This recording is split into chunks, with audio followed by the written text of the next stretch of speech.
Welcome, welcome, welcome, everyone, to another adventure into reality. I am joined by my intrepid co host and intergalactic dimensional consciousness explorer, Martina Grubmueller. Welcome to the show, Martina.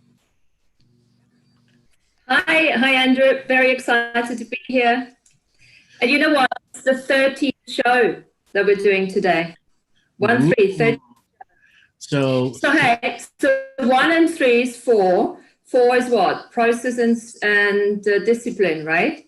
Yep. Yes, discipline. So we are going to process and discipline people today. Put on your thinking hats, everyone. So, absolutely. Over the last 13 shows, the mentorship matriarch, I like that. So over the last 13 shows, we have challenged people to do homework, to expand themselves, to go to self-healing, self-nurturing, to expand to new levels, to go to the edge of their unknowingness. So for yous that are not yous, those of you who are currently sitting in your chair in the chat room, we want you to reflect just a little bit on the last 13 shows, or for those that are brand new and only listen to a couple shows, tell us what you like about the last couple shows that we've done. In just a couple minutes, we're going to be getting to talk about time travel once more. So yeah, use. Thank you, Don. We want your feedback here. So everyone, take a second, go down to that chat room, open the box up, and type in what you think about whatever shows that have stuck out for you. Because Martina and I, as you know from the one show, we plan with a no plan, and today's no plan has a plan behind it. Yes. Today's No Plan has a plan behind it, and I'm really excited about that because we're going to be talking, we're going to demystify time traveling a little bit. So we're going to go into that part of time travel that we normally wouldn't consider that is time travel.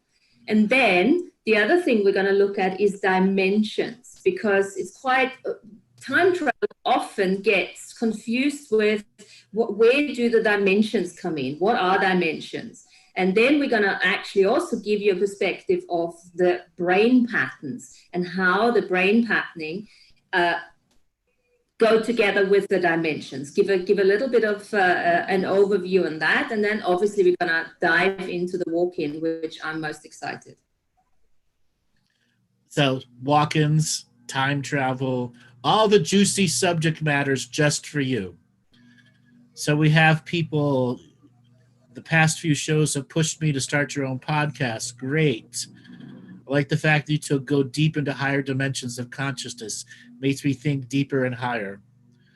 Wonderful. And everyone, just go on there and start to interact with the chat room.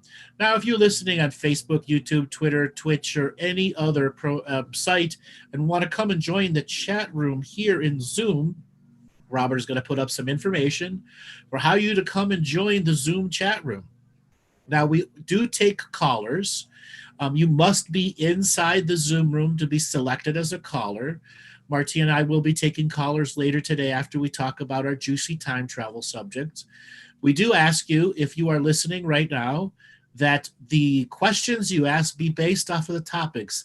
This is not a call-in reading show day. This is where Martina and I go deep into the depths of the unknowingness and make it known for everyone to ask questions on the topic matter today. So if anybody has their hand up already, I think I saw one person, lower that hand because we did not tell you to raise your hands yet today. Now, Martina, we are at a point where we have done the Orchestra of Consciousness and a variety of other shows, and we've even talked about time travel the last show. And now we're going to delve deeper into what consciousness, dimensions, and time travel is. Let's begin the grand re-understanding of time itself. Okay, so let's kick it off. Shall we kick it off with the brainwaves? Sure. Looking at that, so let's go. The 5 brainwaves, and they're measured in hertz. Most of the times. You can obviously measure it in different ways, isn't it? But hertz, I think, is the one that is normally what we're using. So, and it goes the fastest to the slowest to the fastest. So let's start with the fastest. Alpha brainwave. That is the brainwave doing this. Oh, let's go with gamma. It's even faster, right? Most people don't understand gamma brain. No gamma. Okay. That's gamma. Alpha. Okay. So the alpha brainwave is this. Lots of peaks, lots of jumps, and no flat lines in between. What that means is your brain is in active sympathetic, parasympathetic, 01100110, processing the information that's going into you. It's also the state we enter during information overload. It's also the state that allows the dimmest type of memories to come in, even though we're active memory creators at the time. It is the other mental states, brainwave states, that allow more brighter memories to be stored. So also the emotional state is linked to alpha state. So a lot of people over the last number of months, you've been hearing me say that if you wear the red badge of empathy saying, I am an empath and I fucking love it, empathy is the lowest level of all psychic abilities. And your alpha brain waves are linked to your empathy. But empathy also keeps you outside of time. Empathy is nonlinear, and alpha is a linear situation. So whenever you're stuck into an alpha brainwave situation and you're forcing empathy, you're actually creating a dissociative state within yourself. Okay, so this is actually a very profound point that you're making here, okay? So we were talking about empaths a lot. Now, what you just said is that being empathetic, empaths are actually not in the linear timeline. They are outside of linear. So they're actually not in their bodies. So whilst you are actually an empath in a beta brainwave, you're not in your body. Right. So the more you be empathetic with others and pick up all the stuff, the less you are actually in your body, because you have to be outside of linear time in order to be the empath. As well as emotions don't have a linear time stamp to them. Yeah. So that's really interesting for anyone who thinks and feels that their empathic skills are so great. What you're actually saying is you're not even embodied properly. Right. You are making a super skill out of the most useless skill. Yeah. Yeah. And I say that with a bit of charge and polarity, because empathy, once again, is the lowest level of psychic skills that you have. Intuition is 10,000 times more gratifying and fulfilling than empathy. And the leap from empathy to intuition is not a difficult leap. It's just an understanding that empathy itself becomes addictive. So let's actually link that straight away with time travel, okay? Because I was gonna think of that later on, but that actually works very, very nicely with that. First of all, that beta brainwave, can we link that to a 3D dimensional awareness? Would you say that? So yes, so that could be linked to the lower chakra colors. So colors and times are directly interlinked. So red is the root and orange is the sacrum. So it can be right where red and orange mix is where beta brainwaves begin, where sexuality and stimulation through creativity, not through the copulation process, can expand our energies hundreds-fold. That's when we get that zoom of energy, which is their sexual, higher frequency sexual energy, but not for copulation or stimulation's purpose, for creativity's purpose, that floods the rest of the energy channels with this high frequency energy. Yes. Now, the other thing is, why does the empath misapply and misidentify those skills so tremendously all the time and uses it actually as the lowest skill? Because most of the times there's a drama behind it, right, that they haven't resolved yet. And now I'm going to read you that sentence that I found in one of Andrew's webinars. And that for me was so telling, that connection between the time travel between the empath and between actually being outside the body and not in a linear way. So this is a sentence. And we were talking about when does the experience become wisdom? Okay? So the wisdom of the experience will ultimately be fully gained when the time of the experience is being released, because it is the time of the drama that echoes through the different forms of reality. So another version of I am self will take it empathetically as part of their contractual system or not. So break that statement down, people. It is saying the empathetic taking on can create the finality of an experience, or the experience itself is gained when the experience is ended. But there are other versions of you who will gain the experience in the loop or non-loop of time, which will then unlock more wisdom. So it echoes, that drama echoes through the different forms of reality. And your different shards, your fractals, your soul fractals, actually picking that up constantly. So there are empathetic fractals, soul fractals, that picking that up continuously. That's why you can't get out of the whole thing until you finally resolve it. And you have a somatic experience when? In this physical body that you have. So you can only resolve the drama and trauma, and correct me if I'm wrong, when you are in the present moment, right? Bingo, you got it. You got it 100%. Now, getting people to understand how to get out of empathy, because one of your statements before is what are some of the things that empaths do? They work outside of their body and confuse linear and nonlinear experiences, and a lot of them believe they're running a linear path with their empathy skill, but ultimately they're completely flipped.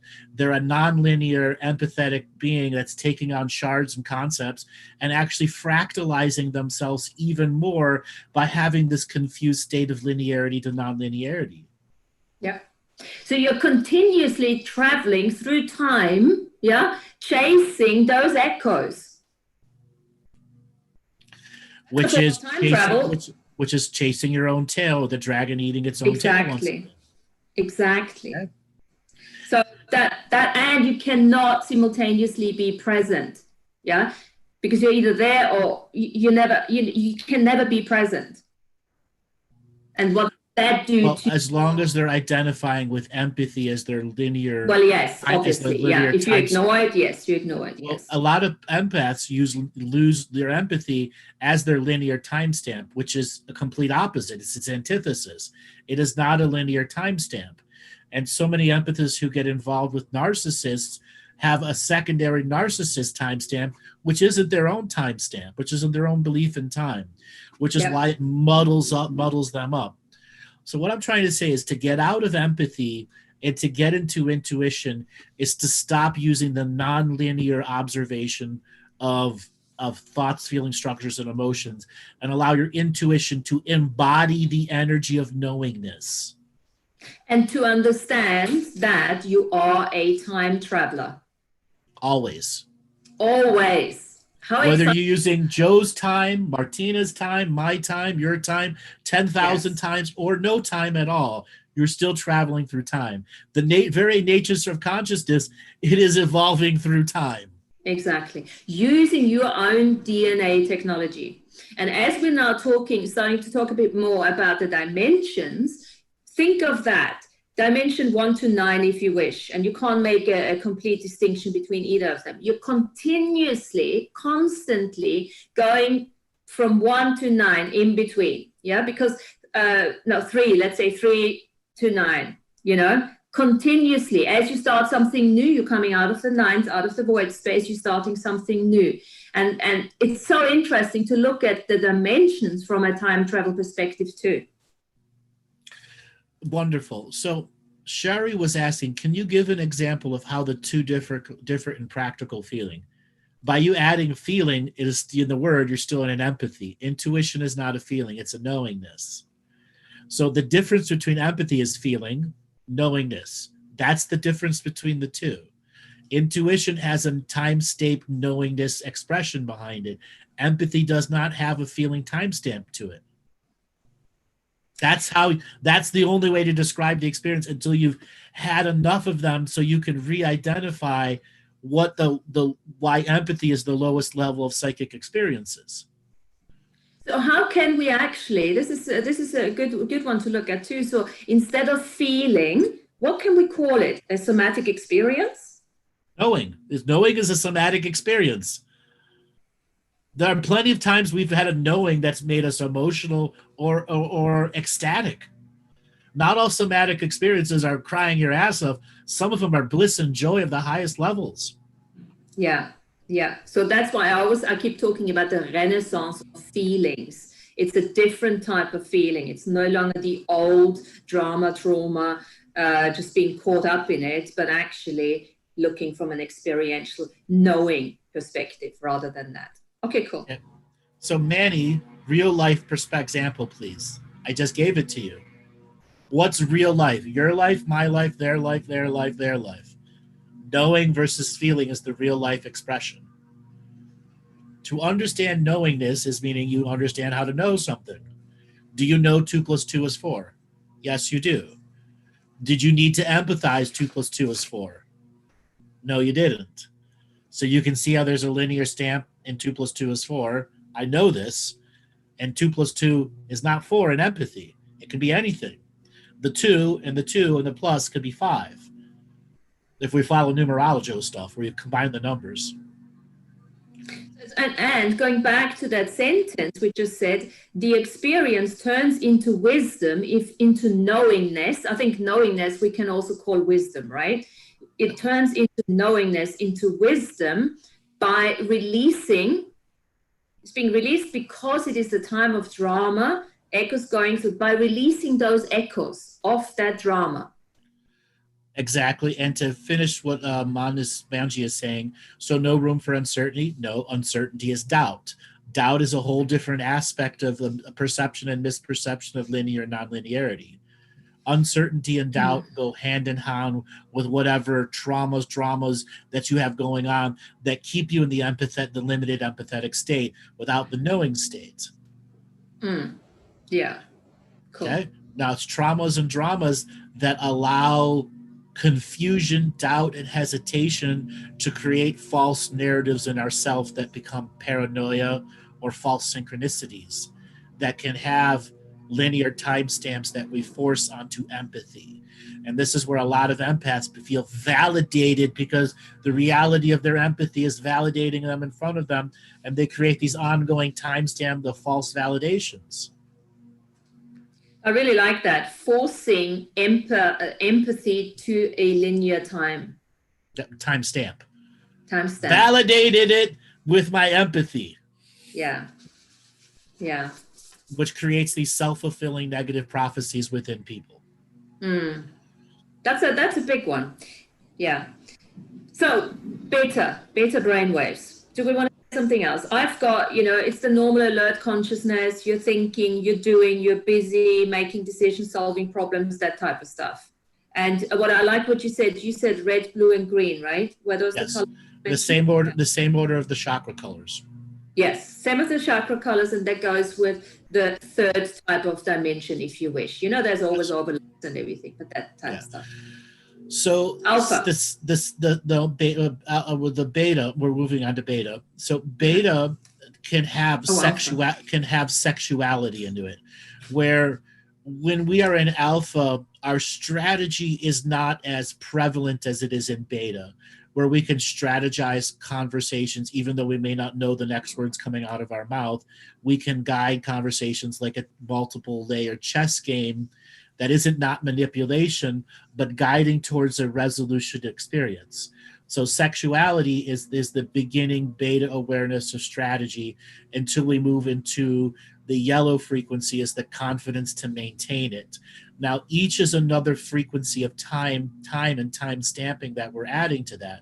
So when we're in a grounded conversational experience with a close person that we've been intimate with before, we have that grounded energy, and then the conversation may alter in a certain way where more of our consciousness is a part of the embodiment, and an intuition peaks between two sides that say there might be a chemistry to make a unique moment that may not be copulation, but maybe the touch on the shoulder that person needs in the moment, so that tactile communication and intuition can be exchanged.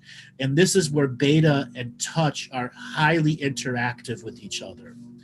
A lot of healers are between theta and can cycle between theta and beta when they're using their hands, massaging or energy work with their hands, or moving energy, or just using the comforting touch of a mother that can calm the sympathetic and parasympathetics overreactions.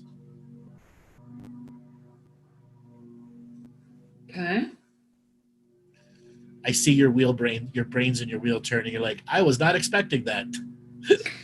No, it's great. I'm just a bit confused now, because for me, I thought beta is the faster one and alpha is the one where we're slowing down.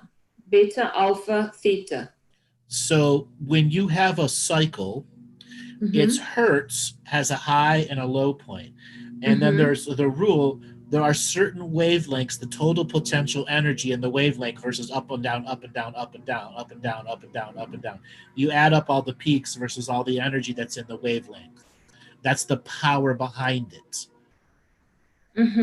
Okay, so beta has more of those peaks, actually. Is that what you're saying? Alpha has more of the peaks.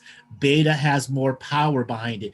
Beta will be like this is alpha, and beta is it has more potency behind the actual wavelength itself.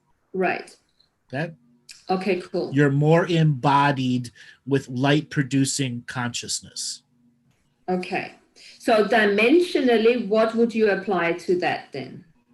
Third, with fourth aspects of fourth dimension, nonlinear time perception with a timestamp, with a potential linear timestamp. And then fifth dimension, high forms of intuition, omanism, etc., in a fresh visionary state where the vision can come to you in a creative format. Like a lot of musicians use the advanced beta state. They go between beta and theta, beta and theta, beta and theta. Or they're running a beta program in the sympathetic and a theta program in the parasympathetic. That's the other side about brainwaves. You can be running multiple wavelengths at once. Yeah. So the next one would be theta, I call it theta brainwave. And that can be, I relate that to like hypnosis, the state of hypnosis probably. Yeah, that's the theta state. And the theta the high theta state can be right on the edge of lucid dreaming, if not lucid dreaming itself. Yes. Lucid dreaming. And just before you go, you fall into the dream space too, isn't it? Just before you fall in the dream space, or the meditative state in which you are focusing on no thoughts, and you slow the wavelength down so it looks like a rolling calm ocean wave. And in that state, awareness is greatly expanded. Yeah. So that's a transformational state, isn't it? You know, as well as a creative state. There are a lot of writers who will go from high theta to alpha to write 5 paragraphs or to write a book or something to that effect. They'll have an aspect of their parasympathetic in high theta and another aspect of the sympathetic, the instantly computer to type or fingers to pen, whatever it is, so that they can cycle between the two and not have a breakage in the inspiration or flow. And also, I would say that's a very deep and experienced type of meditation state. Yes, a deep type of meditation state, exactly. Yeah. So we're linking it to what? 6, 7 dimension, if you wish? So again, this is going to be awareness-based. So most people that are in C+ effort don't perceive much beyond the 5th dimension, even though aspects of them might function there. Okay? Until you start doing regular practice work, raising your power and frequency, your capacity to perceive anything past 5th dimension and have it in your knowingness or have it as a natural experience are very, very limited.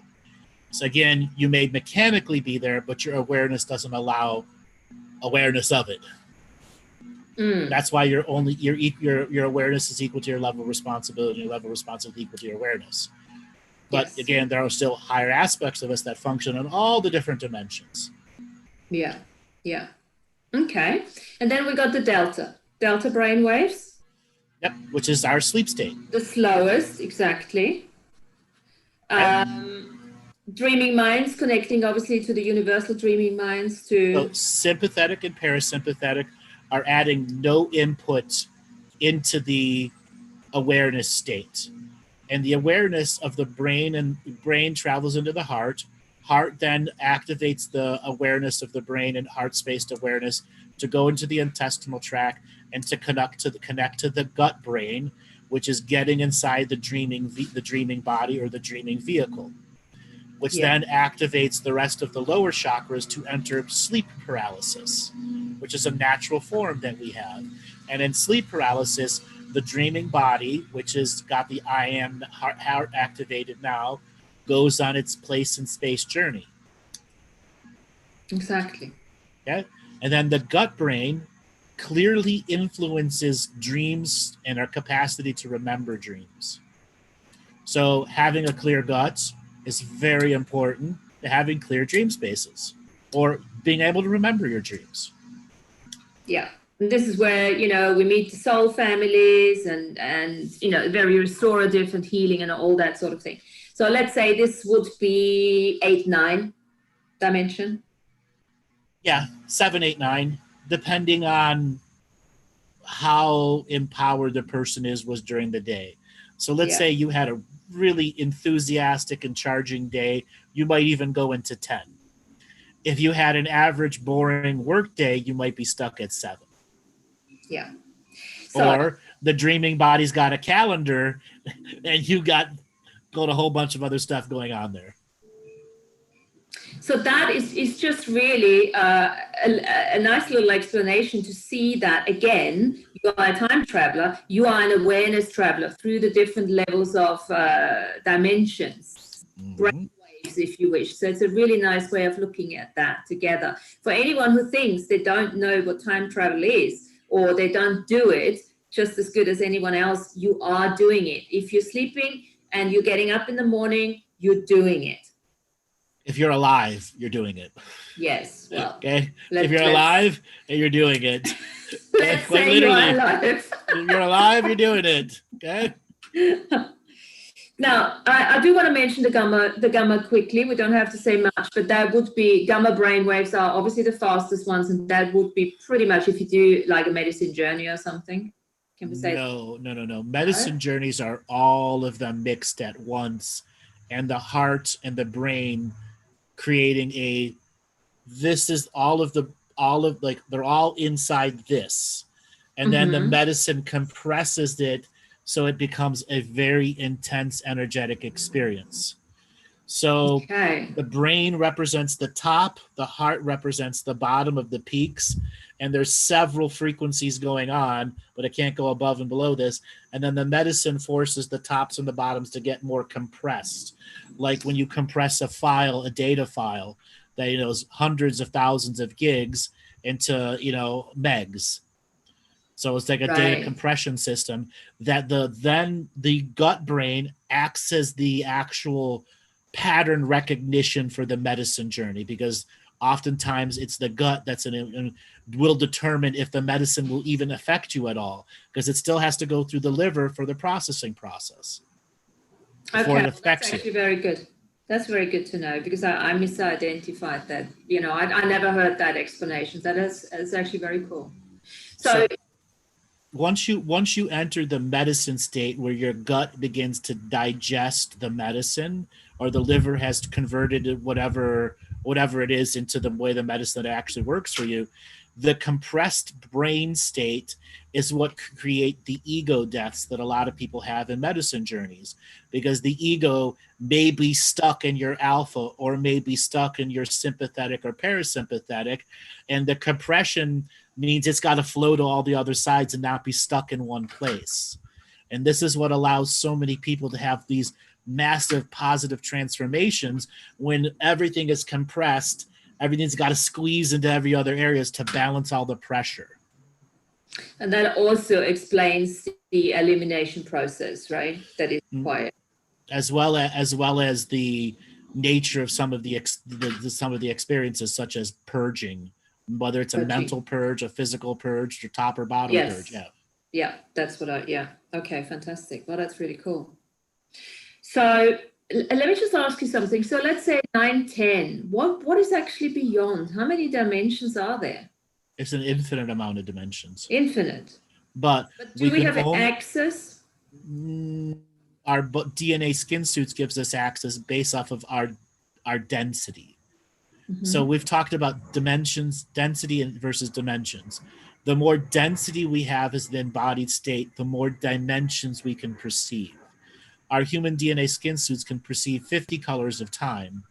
What that can mean is tens of thousands of dimensions are perceivable if we were, let's say, 99% on the way to the higher form of awareness, meaning we've awoken, the world's awakening, and the high masters can perceive thousands of dimensions. Now, every dimension almost can have an infinite amount of life form within it, or no life at all in it, but infinite awareness in it. Not all dimensions have tangible or intangible space, or constructs that are shareable. Yeah. Okay. And not all dimensions are a hologram either. So I read in this one book, it was about walk-ins, and this one person was talking about having a walk-in from the 17th dimension. I don't know how they knew that, but, that must be in order, to get that level of awareness, that frequency and vibration into that physicality on this earth plane must be quite a tricky one, right? Yes, but most of that is light worker salad. Yeah, 16th dimension, I'm beginning to think that. Which has a myth behind it. So from my experience and from my communications with many beings, just because you're on the 77th dimension doesn't mean you actually can communicate to the third dimension at all. They don't use language. They don't use light. They're so radically different. There's no shareable experience other than a state of awareness of each other's existence. So a lot of that is needed words to help define this scenario. Like there are a lot of people that are channeling the 12th dimensional Pleiadians. And I just put my hand on my head when I hear that because it's a misuse of the words. Actually, it's a 7th density Pleiadian who's experiencing many 12 dimensions simultaneously so that they can have the capacity to communicate to you way down there in 3rd density, these gigantic philosophical and ideological concepts, and then encode them into your language of understanding. Mm-hmm. Okay. So density will determine how many dimensions of awareness we have and what we can do in those many dimensions as a simultaneous living being. So this might be a stupid question now, but give us the difference between density to frequency and vibration. So density determines the ultimate power level, microvolts versus macrovolts. So there comes a point where the 7 chakras where we're looking at via perception become microvolts, and we access our 8th chakra, which becomes macrovolts, and then our 8th to our 16th chakra becomes microvolts, and the next level becomes macrovolts, as we learn to operate on the different scales of time that require our awareness base to understand the original awareness that I've started as going up. The original awareness was in microvolts, became macrovolts, becomes microvolts to become a macrovolt awareness at the next level of density, which allows you access to the lateral dimensions of awareness. Right. Okay. Cool. Don just said, I just turned into steam. Well, that's technically the 6th dimension.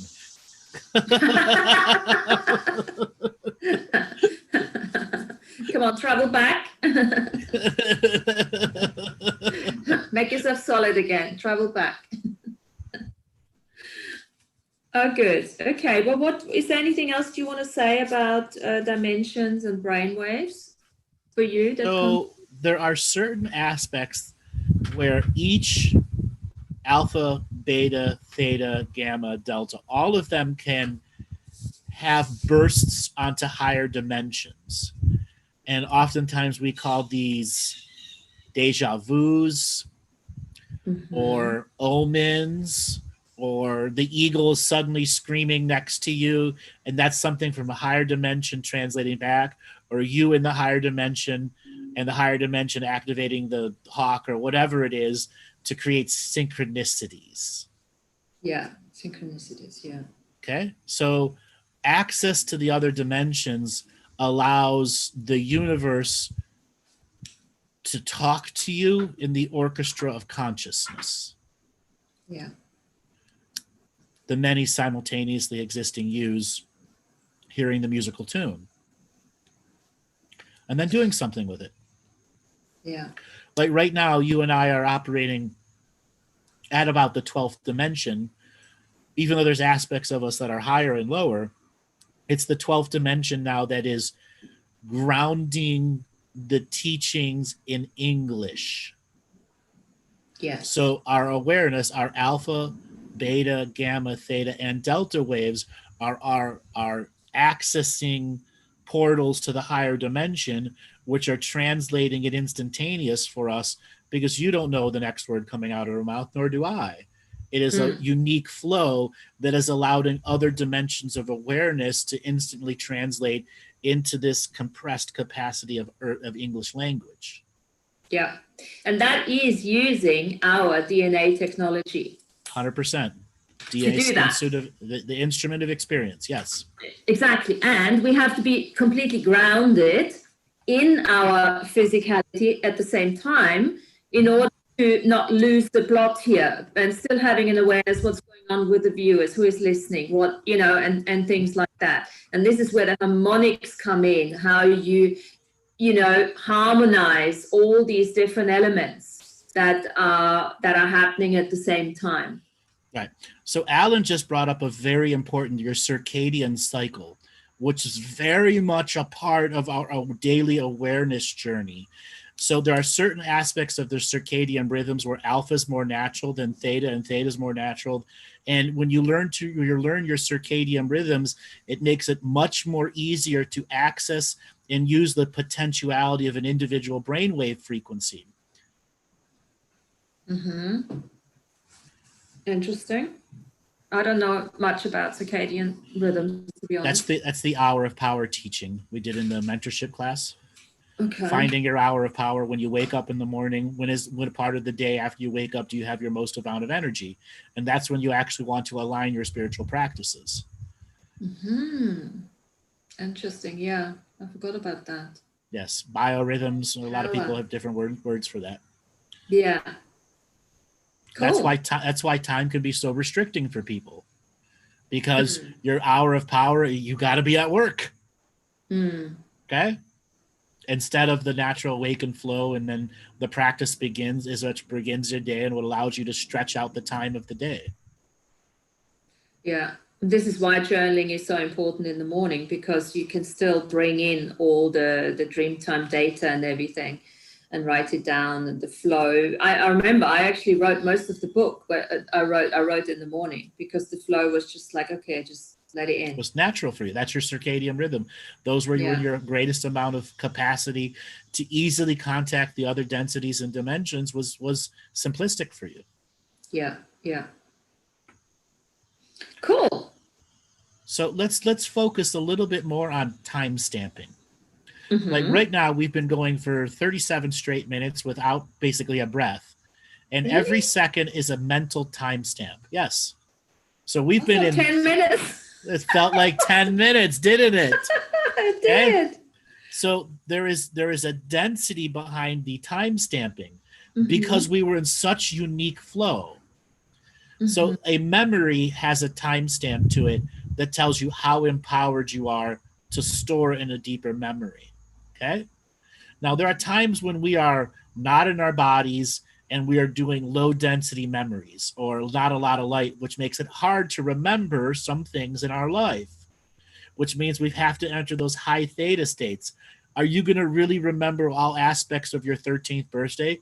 Unless you have a fully photographic memory, no. Okay? Well, photographic memory means all of your memories have a high frequency timestamp, and the capacity to remember them is encoded in your skull cap. So I've talked about this before. What's in the top of your skull? The skull cap itself is your file tree of how memories and skills are stored, and how quickly the brain can access the holographic matrix to instantly unencode and re-encode memories as a form of fluid motion, action, constant creativity. Yeah. But then we also have the information that is stored holographically everywhere in the cells, right? Yes, and the skull cap just represents the shortcut, instant shortcut to where they're supposed to be. Aha, interesting. So that's a nice way of looking at it. Okay, Yes. cool. Yeah. So once we understand the purpose of the skull cap, that's what our crowns do. The crown energy comes in, activates the skull cap for what? Instant access to your most relevant skills, capacities, and things you're trying to evolve in yourself. Yeah. And I think this brings up a memory of an exercise we've done. I remember doing dropping all the chakras from the top all the way into the root chakra. Mm-hmm. And from there, allowing the energy to just come up and get out of the... like a geyser, yes. And yes. Running that a couple of times is really a huge cleansing and clearing exercise. And then bringing the golden energy in through the gold tube. That's also the same thing that medicine does. We're compressing and expanding. In that compression, if there are programs or concepts that are stuck in one area, the pressure itself means they have to squeeze into other areas.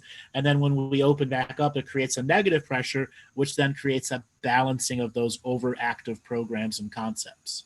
Fair enough. So bringing all the colors, into the different chakras, and then just combing all of it, like this huge rainbow synergy. Yeah, spaghetti sauce. Spaghetti sauce, yes.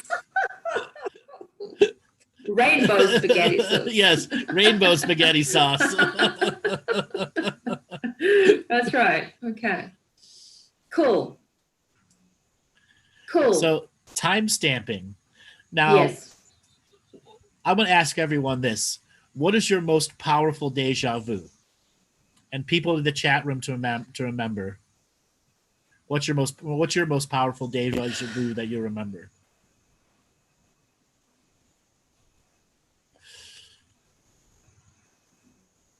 Can't think of anything at the moment. It's just because you're on the radio spot. You're in alpha brain. Go to beta. Go to beta. No. I'm still having a spaghetti sauce around me. No. Anyway, what have I? Deja vu. Just focus on the deja vu itself. Deja vu itself. I don't have lots of deja vus. Is that possible? You have them. You're just not remembering them. Oh, God. My old thing, isn't it? That fucking walk-in thing. We need to work with this. It's okay. She's still dealing with the no timestamp, empathy, fake timestamp. Now, whenever you have a long-lasting deja vu that has truly changed you, the timestamp itself is always going to be relevant for you. The energy behind it is the simultaneously existing energy. It's why it's so prevalent in your mind and why it sticks around so much. Okay? So, and that is not sort of keeping us stuck in any way? Because not all deja vus are positive, right? Correct. So it'll be perception that gets you stuck and perspective that gets you stuck, not the action of the deja vu or the charge and energy behind it. It'll be your perspective that locks you into an obsession about it, etc., which will then lower your frequency of everything, all other aspects of it. Okay. So deja vu, a simple explanation is when, you know, you experience something and you know, oh my God, I've experienced that before. I've had this before. I've seen this before. Or is there any? It can be prophetic. Deja vus can be prophetic too. Okay, now I'm getting interested, because that is something that maybe from the future, yes. That's so a lot of people experience deja vu of, I've just seen this, or I've experienced this before. That just happened, and I knew it was going to happen, and I'm watching it unfold with this mystical whoa. Right, because I associated it to the past. So now this is a different story, because I'm you know, I love going to markets and car booths and stuff, and I find so many things. And when I look at them, you know, they remind me of so many things. So I have this all the time. So a lot of deja vus, we'll say 50 to 55% of them actually come from future lives, or alternate existing yous who are slightly ahead in the linear time. Example, there's us in this linear time, and there's several dozen versions of others who are in fake timelines created by the system, and then natural timelines that exist that is being used by the system, which might actually be 5 or 10 days ahead of us in linearity expression, like train tracks. Or something might come in and equalize all the times are equal, like trains all equal together, and then one start might falling slowly ahead, and then deja vus bleed between the two times. Yeah. Okay, I get it. It has to be obviously future. I never really looked into deja vus a lot. I think it's constantly happening to me anyway. It's one of those things, when it constantly happens to you, you don't acknowledge it. So yeah, constantly I have that. Now, when you have a tactile response from a deja vu where the hairs on the back of your neck raise, you're actually having a sympathetic and parasympathetic validation. No matter what the programs are saying, the validation is so intense that it just shuts off all the programs of disbelief. And that's one of the most positive tools we have for us in the upcoming awakenings that are coming.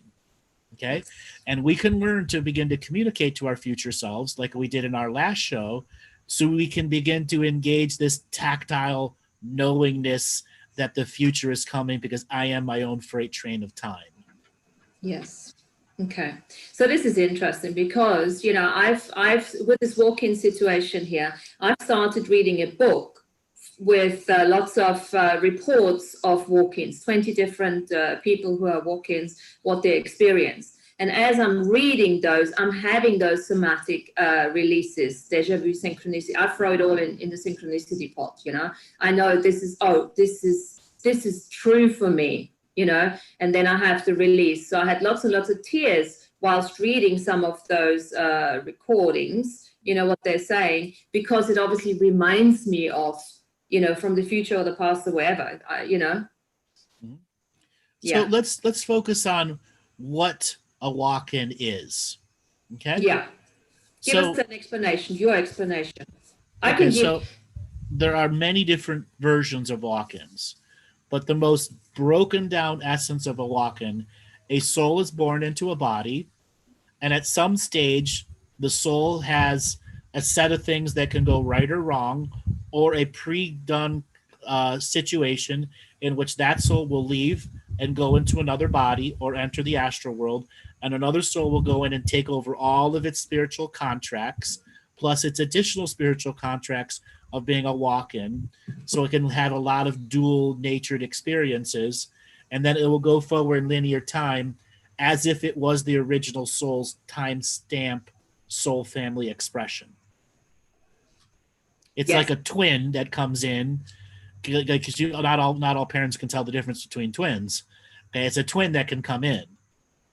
So it's a soul fractal of yourself that you have fractal. You want to just call it a fractal? Let's call it a faction, not a fractal. A faction. Okay. A faction that has a very different soul-based expression at the resolution, because the soul that's in there is a part of a faction of belief and ideology that may be stuck in a repetition that it can't break, and it uses the walk-in rule to bring in a new faction's perspective to break the repetition. I like that faction. So would you say that that faction always, as a rule of thumb, has to be obviously of a higher frequency and vibration? No. Sometimes it requires a lower density super warrior spirit to come in and fight for your sovereignty at the dirty layers against abusive parents. So you see, this is already interesting, because in the books, everything I've read so far, there's the three things. Walk-ins come in because they have a mission with obviously the hosts they're walking into. They're taking over the contractual obligations. They finishing the genetic imprinting, the karma, and all of that. They're finishing the contracts. The other thing is they're here to obviously help the consciousness of humanity, not just the host. And all that's all goody two shoes, and it's all good, it's all cool. And all the 20 things that I've read of these people, they all said that they've come in from much higher planes, dimensions, wherever, to do all that. So that's actually a myth. Yes, a myth that we have to break down. And I want to add to this. Lisa in the chat room is saying, I know a light worker who says she is a walk-in and now she is 15 with different parents. That's absolute garbage. Absolute garbage. Absolute garbage. If a person is saying they're 15 different walk-ins simultaneously, that's garbage. Oh gosh, even one is enough. Okay. Trust me, it's not 15. Are you kidding me? Well, I've heard of multiple ones, but that's not necessary. That could be maybe just a soul shard integration or something that she's talking about. Well, we don't know all of that. I'm just basing it off of the frequency and my intuition here. And I have personally experienced a person that was born at age 3, they walked out, another soul walked in, and at age 21, at a near-death experience, the walk-in walked out and a new soul walked in, and that person became an incredible healer after that. But that was planned between all 3 souls as they master karma resolution for that DNA lineage, for it is the hands of the lineage that resolve the karmas of cancer, depression, and abuses. And it was the lineage of skin suits that needed the resolution and needed the 3 souls to make the agreement that that type of healing was healing the lineage itself. Yeah, that's what I heard actually, the 2 ways. One could be like a spontaneous walk-in, walk-out, obviously contracted before in the fetus planning. And there is then a walk-in that comes in to actually heal the entire lineage. And that takes much more preparation. Now, as far as I'm concerned, I can more relate to that one, to be honest. Okay. And Sarah's clearing it up. She says she's in her 40s, and she is 15 years old in what I meant. That's garbage. That's garbage too. Okay. When you walk in, you achieve the age that you are. And that's the way where you take over all the spiritual contracts or the being left off. Awareness that's gained after that may be part of a different contractual obligation or a misunderstanding of the journey or a greater understanding of the journey. Okay, am I getting this correct? Look, the walk-in, and if it is a walk-out right away, or if it is an overlaid soul for some time, the awareness comes years after. And usually, yeah. Forever. It's not just most people. I mean, I only figured out I was a walk-in like in 2014. Mm-hmm. I didn't know. But it took you that long to come to that perspective and perception of potentiality. Yeah. Now, somebody was asking if I can tell a walk-in. It's as simple as if I look at a fish taco, I know it's a fish taco. If I look at a spaghetti bolognese, it's a spaghetti bolognese.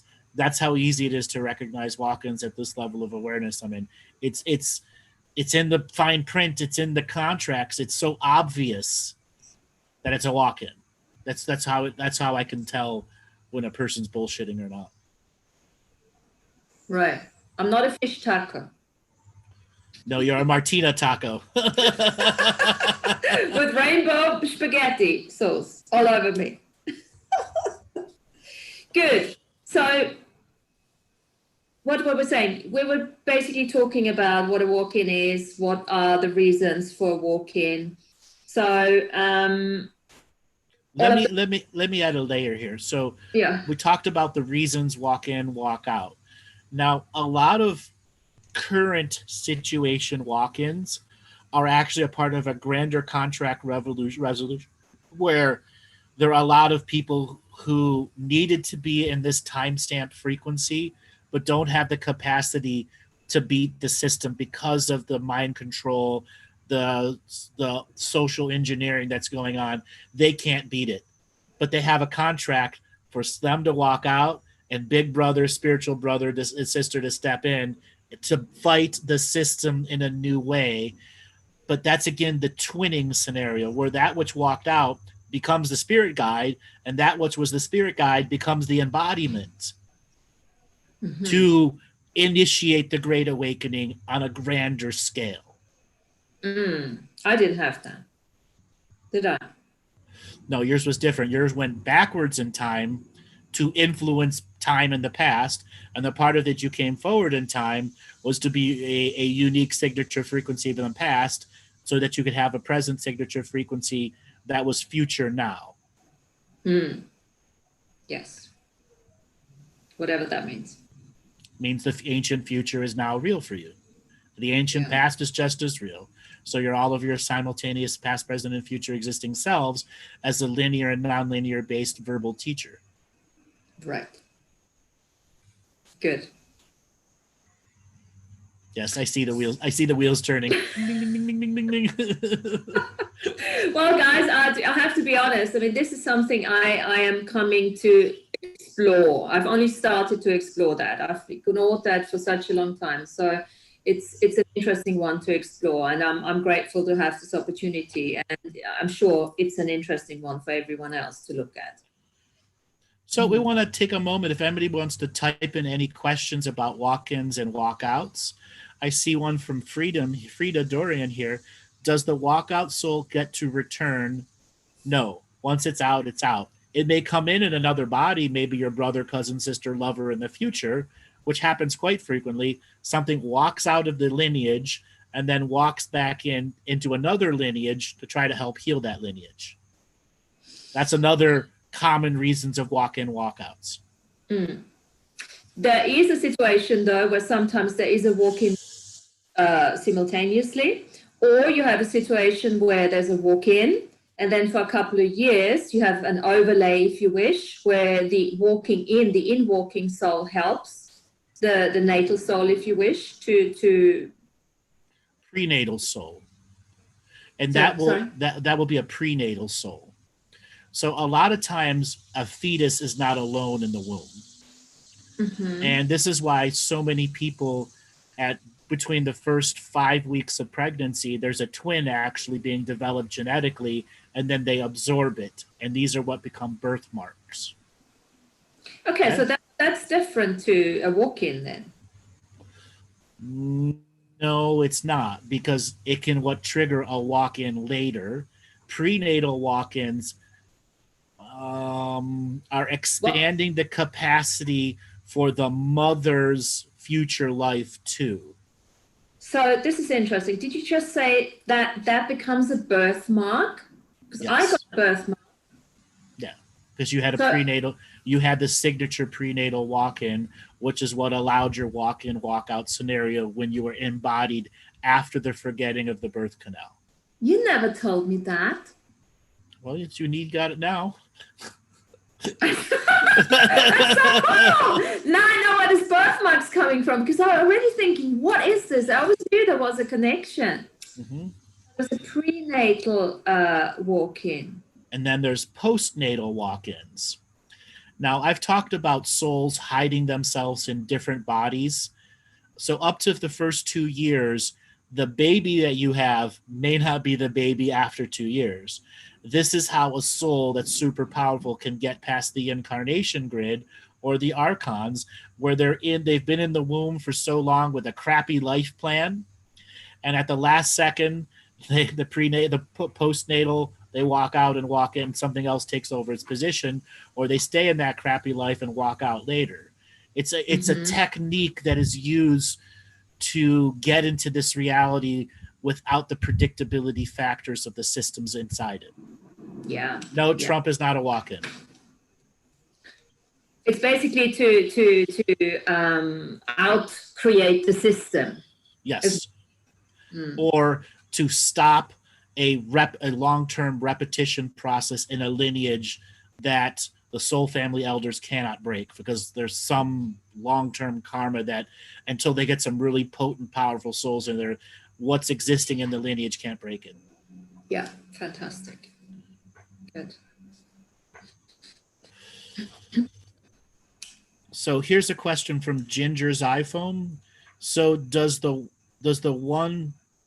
prenatal or postnatal walk-ins have issues with feeling connected to the mother?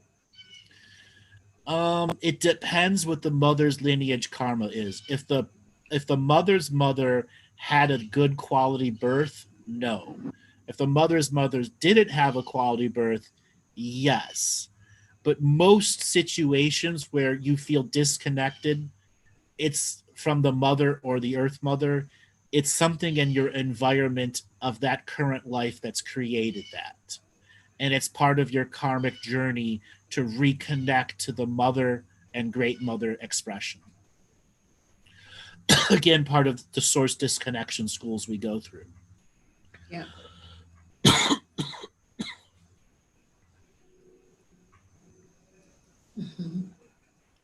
So a lot of people are getting insights here. Here's one from Lillian. My dad died 3 days after my daughter was born. She has birthmarks and felt deep sorrow for her grandfather. That's not a walk-in, that's a guide scenario where one passes on and becomes the guide for another one in their lineage, so they don't make the common lineage mistakes. Very cool. So here I'm going to bring up a mind twister for a walk-in. Okay. You have a set of twins that are born.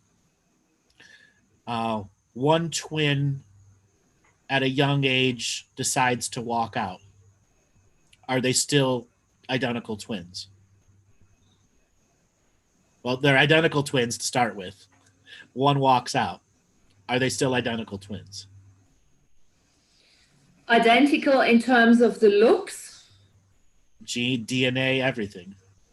Yeah, because the walk-in takes over the DNA instrument. Having said that, even when the walk-in takes over the DNA instrument, sometimes there can occur changes in the physicality. Because the faction that is in the twin has a different perspective. And oftentimes, things that were thought to be identical twins become fraternal twins, paternal twins. The DNA actually changes enough because the faction's perspective of life is so radically different. Absolutely. Absolutely. And this is why so many walk-ins report that once they have walked in, their life has completely changed. They can't relate to their husbands, to their children, to their work, to anything. Because the faction's perspective is so radically different. Yeah. Having said that, the faction that walks in has still the responsibility to finish off the contracts and, the genetic imprinting of the initial soul. Yes. So somebody's action, can you define what faction means? A Democrat is a faction. A Republican is a faction. But soul-based factions follow an ideology of how to create and resolve karmas, create dharmas. They do life and plan lives in very different ways. So when they're in the astral world, they're learning from teachers in the astral world that help create these factions of belief that incarnate these journeys of conceptualization of an ideology that is meant as part of the infinite experiencing of life. Yeah. Because as a walk-in, there's a lot of planning that is going on that has to happen. No, not all people are mentioning about not all birthmarks represent walk-ins. There are certain birthmarks that come from lineage issues itself or an actual past life trauma that manifests in the current life trauma. Mm.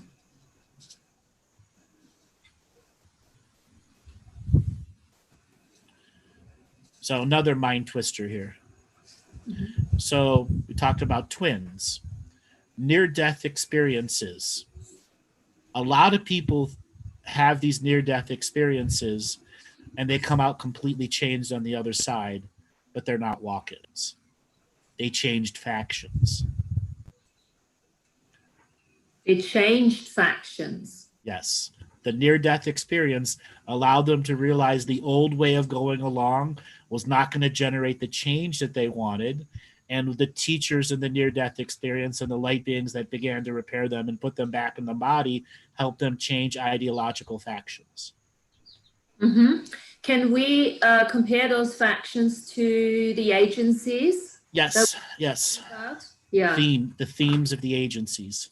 The themes of the agencies can change, and that's not a walk in then. Yeah. That's just a changing of the ideology. Mm. Mm. And that's where a lot of light worker salad bullshit is created about walk-ins. Yeah. Yeah. Well, I mean, it is a topic that is not obviously so common. And I think that's why, when I started looking into it a bit more, there's not even much literature out there, to be honest. This book I just grabbed now, I mean, this is apparently written just this year. So, yeah.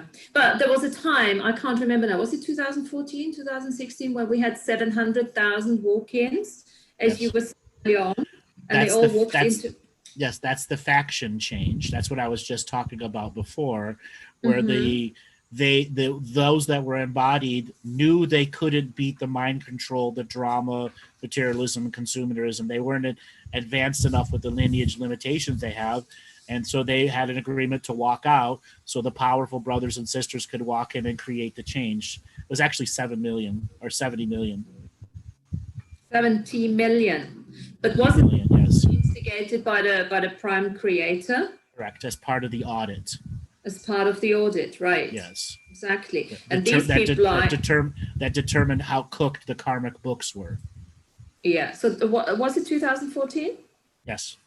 Yeah. So these were mostly people like in managerial positions and stuff like that. So 6 years now, they obviously had quite a bit of time to integrate that. And this is probably also part of the changes that you're seeing now, right? Why, absolutely. So just breaking open. And that's why we're seeing a lot of people at the corporate level turn to spirituality because they can't sell their soul anymore. Exactly. Okay? They got the white picket fence and now they don't want it. They realized it was an illusion. Yeah. Okay, 70 million is a very small percentage of our population. It's like 0.01 or 0.001. Okay. 70. Actually, 0.0001, the 1,000th. Yeah. Well, it's not something that just happens. It's something you have to actually prepare for. In the fetus already, to a certain extent, in the fetus programming. Well, the preparation is what is the fetus going to do when it has access to the infinite blueprint of synchronicities on many frequencies of time that you're going to be simultaneously existing at as a multi-I am with an oversoul and an avatar. I mean, what I'm saying is you can't just say, oh, my life sucks, and I want to have a walk-in, so let's just organize it and get on with it. I had somebody call the show about 6 months ago and demanded I tell him how he can walk out and somebody else take over. I said, that's suicide. Yeah. Okay? And that person's extremely depressed about their life, but Lightworker Salad convinced he could just invite a walk-in. I'm like, no, you're invited to get yourself haunted. Yeah, because this is actually portrayed, even now reading in the book, it's like people saying, oh, I was so depressed and I called out for it. And the next thing, the light came in. I'm thinking, what am I missing here? I didn't get any of that. Would have Mhm. been nice to have that, to know. But Those are people who don't truly understand the very nature of light-based experiences, who are trying to validate their experience before they've even processed it. And unfortunately, they end up writing books that are very deceptive to the modern New Ager. Well, I mean, look, I'm not judging it. I'm not taking that experience away. If it works for them, then that's fine. It's just interesting for me because I'm looking for more details and thinking, oh shit, I didn't have this, I didn't have that, I didn't have that. So, But there are other things you're realizing you have. Just like before the show, when we were talking about me recognizing I've had an unnatural life, and you beginning to realize you haven't been living the normal life. And in fact, you've been living a very unnormal life for a very long time, but unnormal is normal for you. Yeah. No, it's getting clearer and clearer now as I'm starting to look at it more. Absolutely. So what is when we talk about that, I don't know if there's anything in this book. They were saying that some people could almost remember how the procedure was as the soul came in, the separation of the nerves and the compatibility with the vehicle, obviously, the DNA instrument afterwards, and how. So what is the real thing here? How does it really... And what you're describing is a faction change, where the walk-in was a radically different faction, and they had to figure out how to get the helical DNA to work with a different, because the lineage was only programmed to accept this type of faction. Okay, so then give us an example of a real walk-in situation from that perspective. Okay, we'll use an abuse scenario. So somebody that's going to experience not sexual abuse, but verbal and emotional abuse from a very young age. So the original soul is coming in to experience that from a young age because it's not good at dealing with it, and it can't plan a powerful life because the verbal abuse at such a young age is so potent and so powerful. And there comes a point where the verbal abuse reaches so much, it triggers the walk-in contract, where the one that's there says, I've had enough. I understand that my current belief and ideology as a faction-based soul in this lineage cannot out-create my mother and father's limitations being enforced on me. I walk out. The new soul comes in, which has a completely new faction to be able to deal with that. And then the DNA in the lineage that is saying you're going to be verbally abused, because that's what the last 7 generations of the lineage is. That soul comes in with a hardened energy that the DNA must accept. And that's where that vision of what you were describing of all the different changes, so that you can get the square peg into the round hole, or multidimensional peg into the multidimensional hole. And once they fit, the child changes and goes, don't talk to me like that. Or we'll begin a whole different process of sending energy to the parents to say stop, or whatever is done differently to break the repetition that doesn't allow creative evolution. And that can happen in a dream space? Does it have to happen through an accident? It could happen in an awaking moment. It can happen in a snap. Right. Remember, time's an illusion to walk-in, walk-outs. Time is not a factor to them. Okay, so that's another little myth about walk-ins, that it's always related to a huge accident, and then you wake up and you're a different person. You don't know what's going on. It happens, but doesn't have to happen. Yeah, most of those are not walk-ins. Those are the original person is are changed factions. While they were on the other side, they got a great spiritual teacher that showed them the wrongness in their thinking. Interesting. Cool. Okay, so let me give another example. So let's say we have somebody who's going to be born into a difficult culture, let's say like the Muslim culture. So at a very young age, women are going to be programmed to be less empowered. And you have a faction change and a walk-in where that child suddenly becomes super rebellious, doesn't follow the Muslim traditions, etc., etc., etc. That is a pretty common cultural revolution, so that younger souls, or souls that don't have a lot of experience in these very advanced deformative cultures, and I see deformative, because they take you out of positive formation into deformation so that you can get a sample of it, so the powerful soul can come in and battle the culture within the lineage framework. Mm-hmm. Yeah. Yeah. So being born in the wrong soul family, if you wish. It's a very common reason. It's very common to create walk-in, walk-out scenarios. But I want to say this, walking in and walking out is not a common thing. It is a very rarely used thing. There are 7 billion people in this world, 7,300,000,000. And then there's another 10 billion in the astral world and another 20 billion in the hollow earth world. Walk-ins and walk-outs happen in all three frequencies, begin at a very low level. So don't think it's like the rising of the falling of the sun every day walk-ins. It's a very small number, unless it's in a grander awakening scale in which the prime creator is creating avenues of factionary changes, because the factions belief need to change because it's so ingrained into repetition. Yeah. Yeah.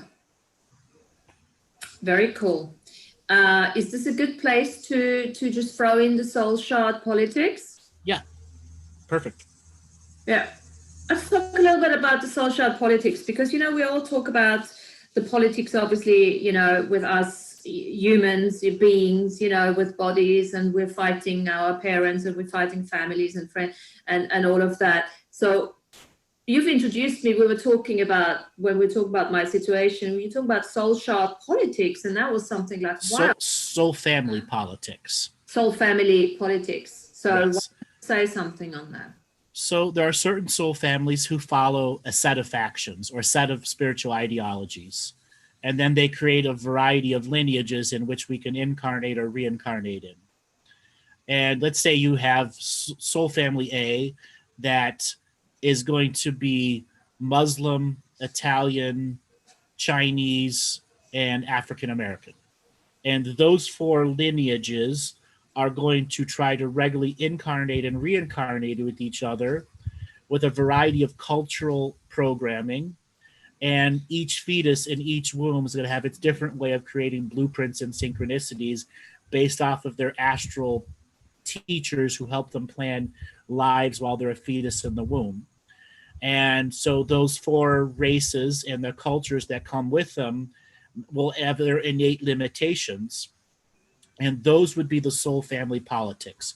You have soul family elders, the ones who have been in the lineage long enough and see the limitations of different ideologies and cultures throughout many different IAMs, attempts at breaking through the great glass wall of you can't be an awakened being in a time of great limitations.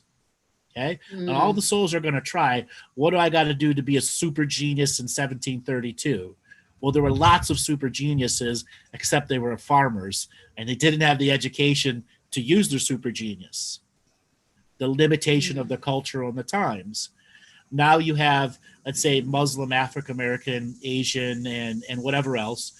The Asian and the this and that meet, which creates a situation where the family doesn't have lack, has wealth, which can send the children to school, where the Asian culture forces them to go to school and only become a doctor, but doesn't allow their freedom of choice.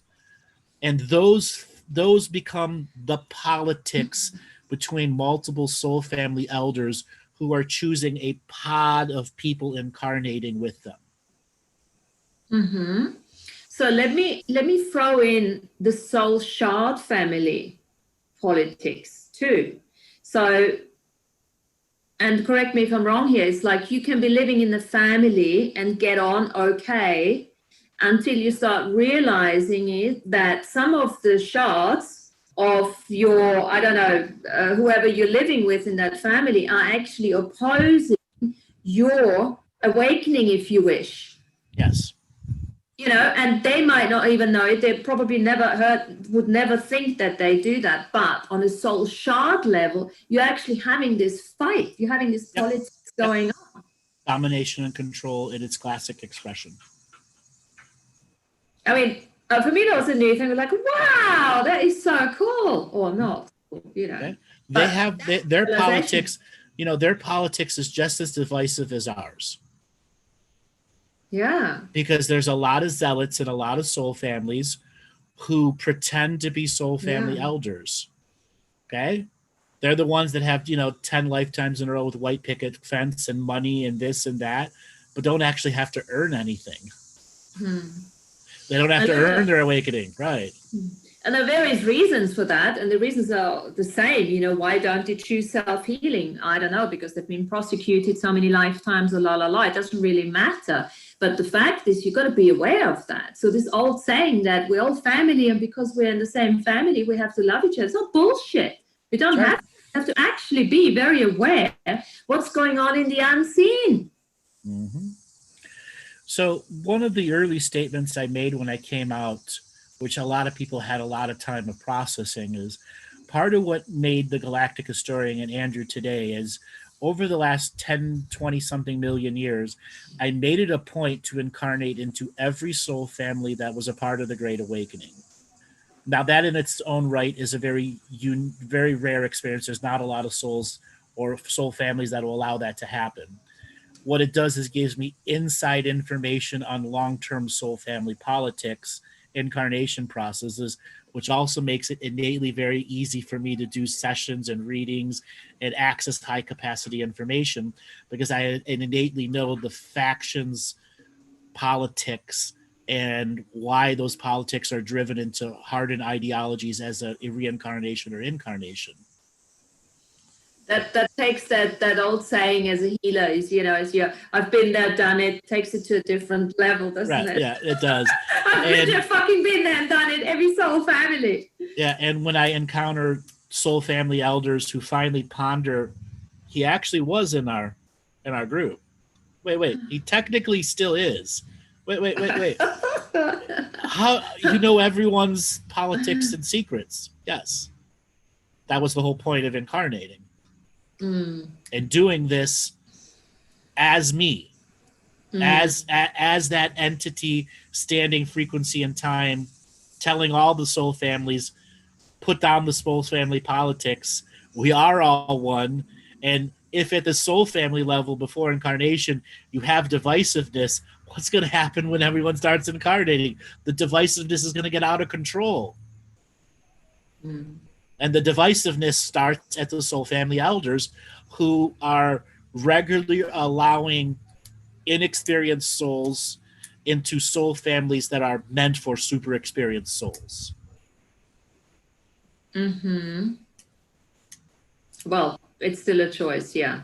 It's still a choice. Right. It's still a choice. And there's no shame, blame, or guilt in there. There just has to be fundamental acceptances that aren't finiting rules of limitation. Okay? But, okay, with this free will, would you say that whatever you are choosing as a soul, you wouldn't be choosing it if you wouldn't know how to handle it on some level, even if you create a walkout? When you're in the fetus in the womb with the infinite access to the blueprints, you have a percentage of odds of will it work. And a lot of fetuses operate on, I got 10% chance of it working. Oh, really? I got a 3% chance of it working. Fuck it, roll the dice. But those are the hardcore ones. Yeah. And then they fail and they're stuck, and then they use the walk-in. Get me out of here. Which is very limited. And so then they're stuck with that life, and then they die and they go through the life review, and then they plan the next one and forget that they've rolled the dice on the same action many times. Oh, really? Yes. It's because once the fetus gets access to the infinite blueprints, it realizes the potentiality of every life. And part of the fetus building is you need these fundamental building blocks. And if you don't have a lot of the fundamental building blocks to get you from point A to point B to point C, what it looks like when you get to the end, like if you're building a ship out of metal and all you have is you build a ship out of wood at the end, it's still a ship that gets you there, but it doesn't have the same aspects and qualities of the metal ship. So let me actually ask you, because we always talk about, you know, ghosts. So when you pass over and you stay as a ghost, you are from an awareness level, you're not much more aware than you were actually with a body at times. So when you go through the life review, it's also not a given that all of a sudden your frequency and vibration just exponentialize and you have all the level of awareness available to you, right? Right. A lot of times when the life review starts, the soul I am is shattered into thousands of different shards, and it's the oversoul that comes in and patches them back together and takes out the negative soul shards and puts them into a secondary file where another fetus in another womb may use that soul shard from a past life and integrate it into the infinite blueprint fetus choice so that that shard can get resolution in another lifetime. Because that shard's not an I am anymore. There's actually shards were never I ams to begin with. Yeah, so what you're saying is there is help. Yes. There's help from the oversoul, if you wish. Mm-hmm. Who's there to help you with the greater experience of integrating lifetime to lifetime to lifetime. Yeah, but we have access to the oversoul now too, in this lifetime now, right? Absolutely. Absolutely. It's one thought away. Will you believe in it? Will you trust it? Yeah, yeah. Yeah, I mean, might as well. Instead of waiting to do the live review, might as well just start now. So Justin is saying, so we're stuck reincarnating? No, that's light worker bullshit. You're incarnating or reincarnating. And some of you, your first half of your life, maybe you may be a reincarnating soul going through the bullshit. And if you break through the reincarnation, you're an incarnating soul. Or you might start as an incarnating soul and then run into a bunch of badass people who make you a reincarnator, repeating their karmas. And you can be both at the same time, depending on the issues in the family, the linear family itself. So would you also say that some of the souls, like walk-ins or not, are like firefighter souls, and they say, okay, I'll come and I'll walk in, and you know, because they do it all the time and they're familiar already of how they do it. Because I almost think this is not the first time I've done this. No, it's not the first time you've done it. And again, walk-ins are not a large volume of our population. Most of the time, once you get a body, you got to follow through with it because it's a part of becoming. So you've done the entire wheel of reincarnation and incarnation. You've done every aspect that the finite societies allow you to have from generation to generation to generation. The society is finite, and family expressions are finite in this linear world of existence. So I have done it before. Yes, you have done it before, but for completely different reasons. So let me say something there, because I read something about grief, and I just want to mention that because we often stay away from grief. We don't want to go into grief. We don't want to actually allow ourselves to be vulnerable to experience grief. And very often with those records of these people that have walk-ins, they have a level of depression or really sadness, or like, fuck it, I can't handle this anymore. And then it's almost like how they explain it, that there's like an energetic portal that is opening to allow that soul exchange.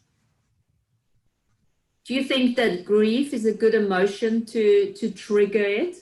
No, I think that's once again somebody explaining something they didn't understand the mechanics of the experience. Grief is necessary for a soul and soul shards to learn and understand. Now, there are certain situations where a very powerful life plan and formula has been created through many soul families over many linear time frequencies over 2-3 generations to align a perfect love of this and that. And war comes and destroys that because of the unpredictability factor. And that grief can become so much where walk-ins, walkouts happen. Whenever there's heavy times of war, the amount of walk-ins is much more frequent because there are certain souls who can't handle that grief. But in general, non-war terms, when a person dies, you still have to deal with the grief as a part of long-term contract because that person had a death date as a contractual thing even before they were born. Yeah. I love to look at grief as praise, to add praise to it. Praise and celebration of life, obviously, you know. Yes. And not allowing ourselves to grieve, then actually we are not celebrating and praising that person's life either. So I think, that's that thing, don't stay away from grief, allow it. That's right. And then allowing yourself to grow through grief and be able to love again. Yeah, exactly. Cool. Good. Well, what else can we talk about on walk-ins? Because, all these questions I have now, they're so irrelevant because what types of walk-ins does it really matter, Does it really matter? In the long-term scale, it doesn't really matter. But in this short-term conversation of the stuff that we've talked about, in the hour and 28 minutes that we've been talking, we've filled people up full of information. Okay? Yeah. And they need time to process that. And some people have been asking some good questions, and other people are still in that processing state where the questions they ask, sometimes they fill in their own answer or they're confusing themselves. But in this particular situation, when we talk about walk-ins, as I said, it's a very limited number. And we're at a time where humanity itself will have to choose its own personal metal, where you may have a contract when the time comes that, you have a walk-in that's there, but you don't have to walk out. Okay? You don't have to. You may say, I want to be a part of this damn awakening. I spent all this lifetime in it, no matter how bad it's been. I want to see it live on TV. Okay? So they're just not using the option they have in their contract. Right. They're not using the option. Or the walk-in comes in and is a co-spirit with them, like a manifested guide. Yeah. So I had that for a couple of years, apparently, right? Mm-hmm. Yes. You never told me when the walkout was. Was it when I was 19? You have to figure that out on your own. Oh, for God's sake, he's so cagey. He doesn't tell me anything. I tell you things all the time. I just can't tell you what you have to figure out on your own. Give it a gun. Okay, so I was 19. I was 19 when my walkout happened. It doesn't really matter, but sometimes people say when you have those co-hosting, it could create more confusion than just having. Yes. If you have another voice in your brain that's not yours, and you're like, they can call you schizophrenic. Yeah. Yes. So I don't think it's a choice that you make lightly to say, okay, well, come in, and I stay with you. Actually, it's not like you come. That's not like you come home from work and I'm activating my walk-in contract. It don't work that way. No. And also, I don't think it's a great choice. I think you should take over and be responsible for you must understand walking out, having a walk-in, walk-out scenario is not giving up. Giving up on yourself is giving up on yourself, which tells the universe you're not ready for experiences. Yeah. I never looked at it as giving up. I always looked at it as a, sort of two souls working together, because it was a contractual, boo-ha. And then whenever we were ready, that was it. So thanks very much. Off you go. So I see somebody in the chat room that's named Chris3. You're saying, I'm a walk-in and would love to hear Andrew's perspective on it and share my story. Would you like to come on and talk with us, Chris? We can bring you on. All right, very Robert, cool. Will you unmute Chris3? Well, hi there, everyone. Hi, Chris. Where are you calling from today? I'm calling from Far Hills, New Jersey, about an hour west of Manhattan. Far Hill, New Jersey. Welcome to the show. Tell us about your walk-in scenario. Actually, what did you think about today's show? And then tell us your story. Well, I have been enjoying the show. I just popped on about 15 minutes ago. I was a little bit late doing some work, but and I always enjoy your shows. But the conversation is really very fascinating, because being a walk-in is obviously a very unusual thing. I had not realized, or I didn't know that I was a walk-in for a number of years. And the way that I was clued into it, actually, was by being recognized by a number of psychics over time. They would all just look at me across the room and kind of grab me by the arm and say, do you know that you're a walk-in? And so I looked into it and I thought, okay, maybe I am. But then when I recounted my memories of August 1994, I remembered a day where I woke up where I basically couldn't wake up. I had a dream. I'd been practicing the Carlos Castaneda system of waking up in my dreams. And when I called out for a blue scout to come and take me to another realm, I sort of woke up in my dream in my bedroom with my girlfriend not in the scene, but the entire bay window started flooding with an electric living liquid light. And the electric living liquid light flooded everything, including the room, including myself. And it energized me to the level in my dreams where I felt that I was dying. I felt that I was transitioning. And then I was like, I'm not ready. I'm not ready. I'm not ready. And I couldn't wake up. And it stayed there for a while until, of course, I did wake up. And then I went on with my, day and just thought it was a dream. And within 2 months, I moved from the Cleveland area of Ohio to Manhattan and started a whole new life where I decided, I just went and I discovered who I was, and I became involved in a number of things, the holistic scene to digital technology and advanced virtual reality in 3D back in the early mid-90s. So from then until now, I've been a bit of a holistic junkie, jumping from one tradition to another, accumulating experience and knowledge. And I'm just curious. Well, there was a very interesting story when I was having my Dark Night of the Soul in 2008, and I'd acquired an entity that had really gotten into me. I was being, it was the Dark Night of the Soul, so let's just say it was not very fun, but it had its fun moments. And that when I was on the table from having my friend who was a Barbara Brennan graduate and a very well-known good Barbara Brennan healer, take it out, she said that she saw 2 new chords that she had never seen before in a human being to another set of parents, to basically my parents from the other side, from wherever it was that I had come from.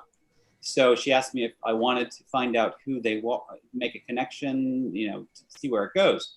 And I agreed, and I did not, I believed it. I understood it was really out there, but it was quite an experience to learn where I came from before I walked in, because it's certainly not in the normal scope of people, even from a intergalactic yes, cosmic. because you were a very rare trans-dimensional walk-in. Right. As soon as you said the blue light is where I realized there was actually a technological system transferring you as a walk-in between one galaxy and another. Okay. And there was a specific purpose for that.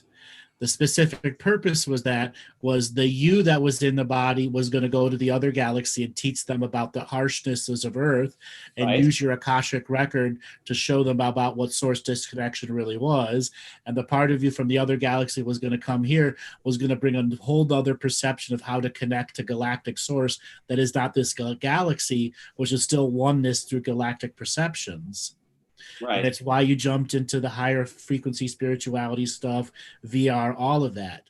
So you're a transgalactic walk-in that that had technological systems, not a natural birth process, a spiritual birth contract process to do that. So are you saying that the process was not not a normal spiritual contract of walking in? Correct. Not a normal one. But free will is free will. However you get it done is however you get it done. So is there pre-birth planning? Absolutely. That just used technology as the medium. And which kind of technology are you meaning? Like an electronic? The Blu-ray spectrum. Right. Okay, that would make sense. Indigo being my favorite color, you might say. And I love your image of the unicorn farting rainbows. It's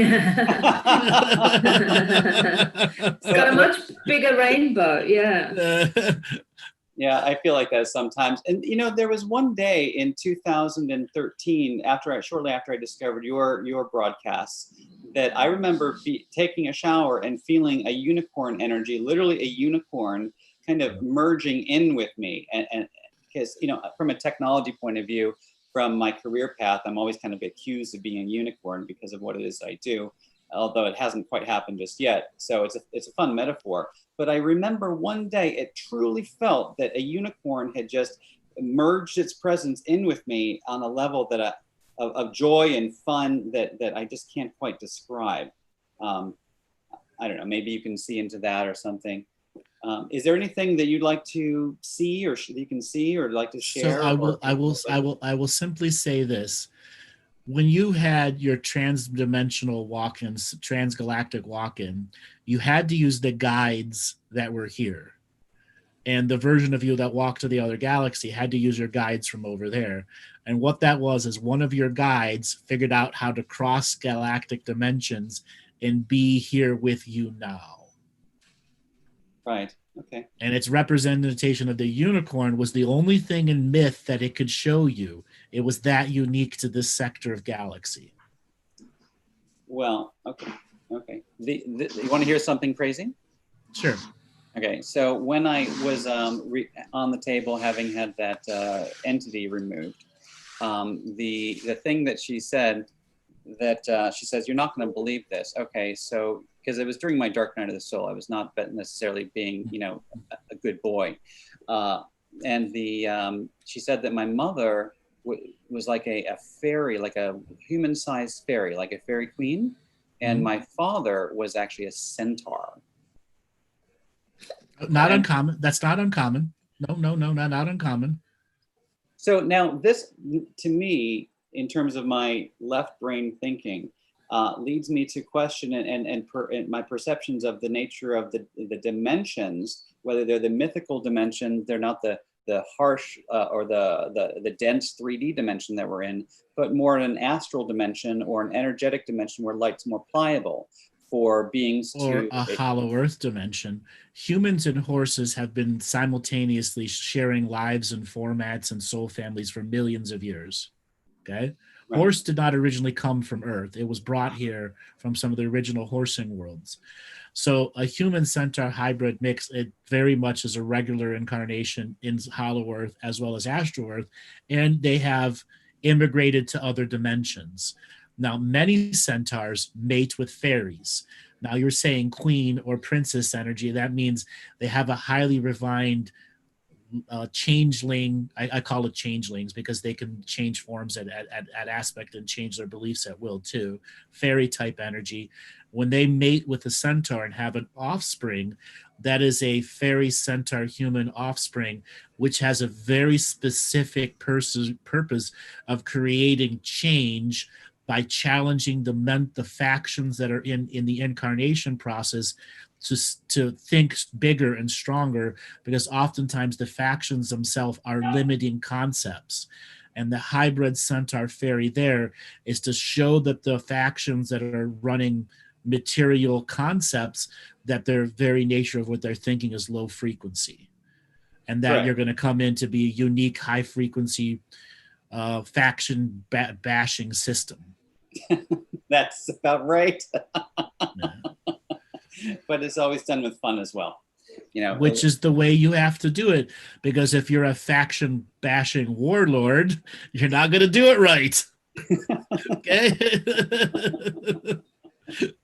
All right, I'll just have to smirk around and get everybody laughing. Yes. Fantastic. So anyways, Martina, thank you for taking my time, my question, and sharing. Oh, thank you for sharing that. That's so exciting. Martina, did you want to ask him anything? No, I'm just so excited. I don't have any questions. No. I'll tell you one more little detail, one short detail. When I was learning theta healing, doing some theta healing courses, I'd asked the person who was working with me to find the moment that I had walked in. And the date that came out was one of the early days of August. And I noticed that when I compared that date with my actual birth date as the incarnation of the body that is here, that in the tradition of the cards of destiny, like seventhunders.com, that I had the exact same Queen of Diamonds identity. Okay. I just thought that was really fascinating. It was just a confirmation that, those were your personal confirmations on the journey, which were part of your validation and proof journey. Correct. Before you run off, what is your actual educational background? Well, I studied history and physics in college. And after 3 years, I wrote a sort of a cosmology that was a wrap up of a lot of things called All is Thought, so presenting a holographic universe of consciousness and number of things. And after that, I confused everyone. So I just dropped out and moved to Manhattan. And then technology. I started learning programming computers in 1981 in Shaker Heights in third grade. And so I had an early access to it, but then I had the performing arts training, and I guess you could say that I fell into the conspiracy realist world in like 1990, 91, in exploring the secrets and the mystery schools, ancient history, the Atlantis, and etc. Okay. Are you familiar with Corey Goode's material? Yes. Do you know about the 20 and Back program? Well, I'm familiar with that and many things. Yeah. Okay. So now Corey has a very negative perspective on the 20 and Back program. Okay. There's also a positive perspective to it. And if I were to say that there was a part of you in the 20 and Back program, how would you feel to that? Well, I'm not saying that I would be surprised, but I would be surprised that I didn't know it. Feel. Use empathy for this. Can you feel yourself in a 20 and Back program? Well, I just did. Just now I had the signal of an affirmative internally that I normally recognize. That's your changeling aspect, who can do many things as the hybrid that you are while still living this life without the negative aspects of the 20 and Back program affecting you. So you're saying that I am already doing a 20 and Back? You're actually on 3 20 and Back programs, but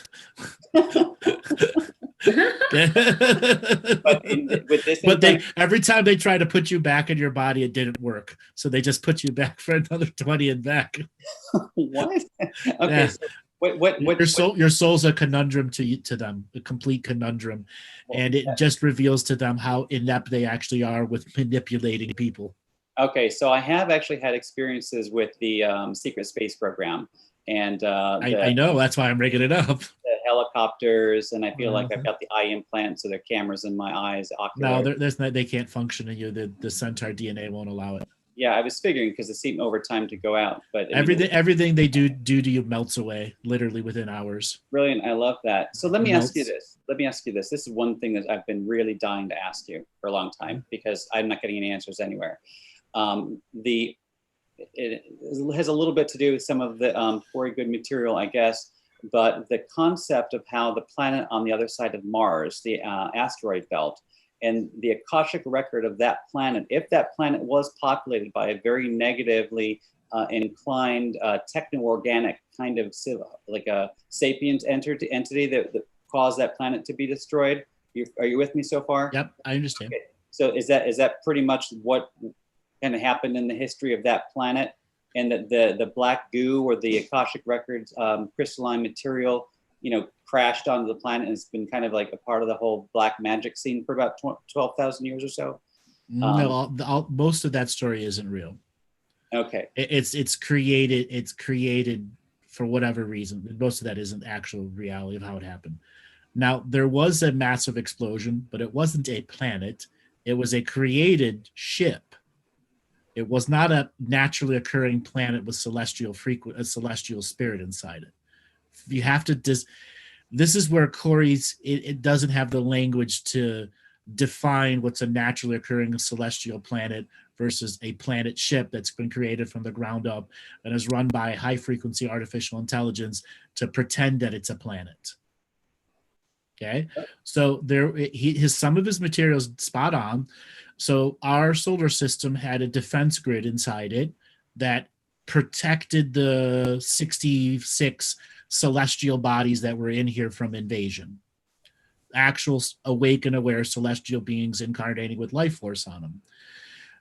An invading force figured out how to phase into our reality without activating the defense system. And what they brought in was a planet ship that purposefully exploded, creating mass havoc within the system that shut down the defense grid and then opened up an invasion. Now, this was in conjunction with mass time travel assassinations of personalities who were outside of the solar system, past, present, and future, to destabilize time within the 66 celestial frequencies of incarnating. And then that planet that it was phased in here, it exploded, had other time travel agents who were then doing timeline genocide on the surface of all 65 worlds simultaneously to create a complete and total erasure of the time frequency here so they could re-imprint it with time and then stop the planet that they phased in to blow up so they could totally take over this reality without destroying the entire solar system. But things went wrong, and the actual planet, the planet ship that blew up, ended up scarring the rest of the solar system, and they used time travel to stop the rest of the timeline genocides. Mm-hmm. That sounds, yeah. And then that began, because that was Lemuria times. Then that began the long-term process of time-based, unnatural time rifts forming all over our solar system. And that's why the Atlanteans and Lemurians are their own ancestors of each other. Because time got blurred, completely and totally blurred in all factions of reality. And then they needed to disassemble the solar system. At one point, they took every planet out of the solar system and put them in some other nursery solar systems for a short period of time because all the planets were greatly fractured and damaged. And then they reassembled the solar system from the ground up at about 7.5 million years ago as a reimprint, post-damage, survival, and allowing the species to go through a thriving system again, which then brought it back into this galactic linear time that allows immigrations from the modern galactic societies to be aware that this solar system is here and is the guardian of a great portal to the next galaxy that is in creation. Right. And speaking of as an emissary from another galaxy, let me ask you: am I free to? Am I under a level of surveillance by the powers that be because of the 20 and back? No. Am I invisible to them? Am I pretty occluded? I'm going to give it a visceral definition. You're a fart that lingers in the elevator, but they don't know who did it. Okay?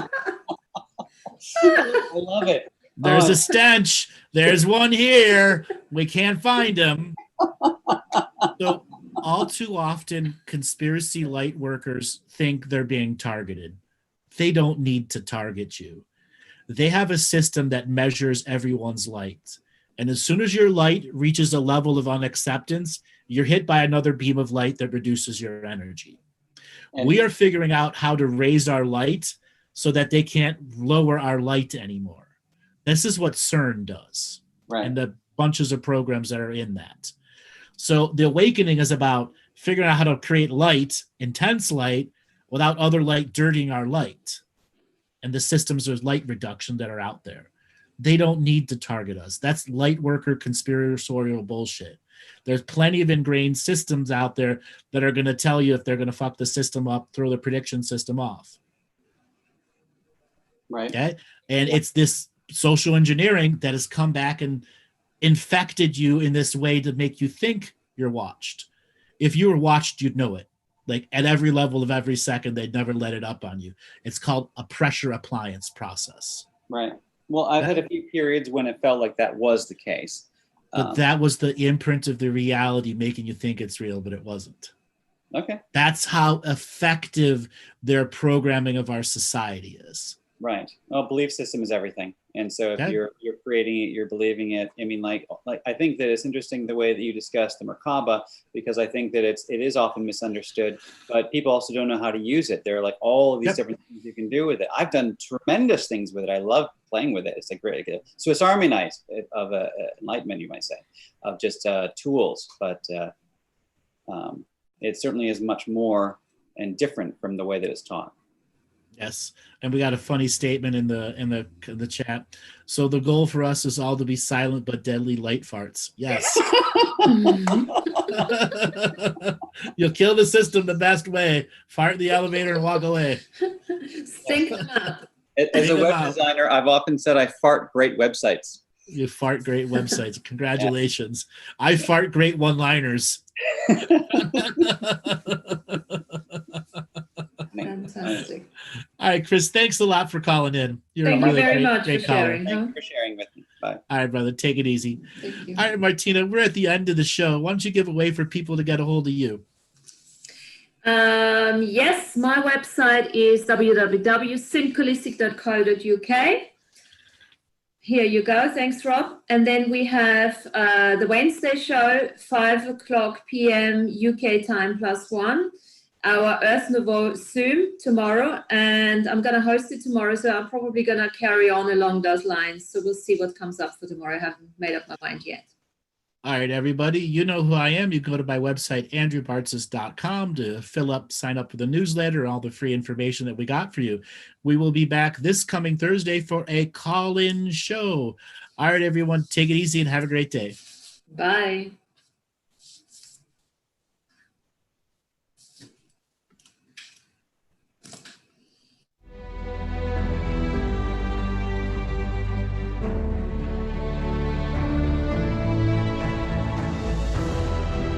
Each different bubble of reality is true.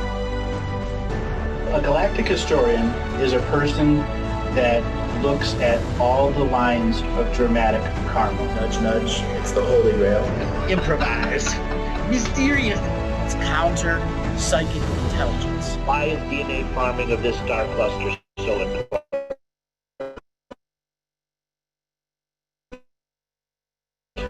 Because we do manifest our reality. We do create our reality.